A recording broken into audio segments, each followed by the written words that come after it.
যে আমি যেখানে আমাকে বন্দি রাখা হয়েছিল, যেভাবে আমাকে বন্দি রাখা হয়েছিল, আমি বলতে পারতাম না কখন সেই অন্ধকার ঘরে যেখানে কোনো জানালা ছিল না, আমাকে সারাক্ষণিক চোখ বেঁধে হাত কারা পরিয়ে রাখা হতো। আমি বুঝতে পারতাম না ভিতরে কি দিন না রাত, কোথায় আছি বলা হতো না, কয় তারিখ বলা হতো না, এমনকি নামাজের জন্য সময়টাও বলা হতো না। আমি বারবার তাদেরকে আকুতি করতাম একটি ঘড়ি দেওয়া হোক যাতে আমি 5 ওয়াক্ত নামাজ পড়তে পারি।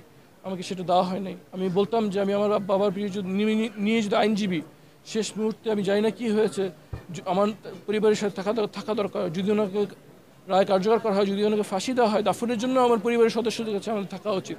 এই কথা বিবেচনা করা হোক, আমার বিরুদ্ধে কী অভিযোগ আমাকে জানানো হোক। কিন্তু 8 বছর তারা আমাকে আটকে রেখে নির্মম অমানবিক আচরণ করে, নির্তিচ্ছ খারাপ অভিজ্ঞতা আমাকে দেয়। এবং আমার কাছে মনে হতো যে মৃত্যু অনেক ভালো। এবং দীর্ঘদিন আমি অনেক মানুষের নির্যাতনের আওয়াজ সেখানে শুনেছি।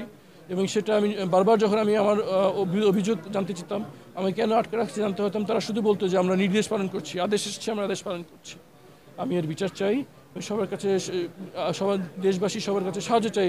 আমরা যেন এই যে ফ্যাসিস্ট যে মানবতা বিধির অপরাধ করেছে, তার বিচার যেন বাংলা মাটিতে হয় এবং সেই বিচার যেন জাতীয় এবং আন্তর্জাতিকভাবে গ্রহণযোগ্য হয়। এবং এর মাধ্যমে যেন বাংলাদেশের নাম, বাংলাদেশের বিচার বিভাগের নাম সারা দেশে উজ্জ্বল হয়, সে তৌফিক আল্লাহ নাম দান করুন। আসসালামু আলাইকুম ওয়া রাহমাতুল্লাহি ওয়া বারাকাতুহু।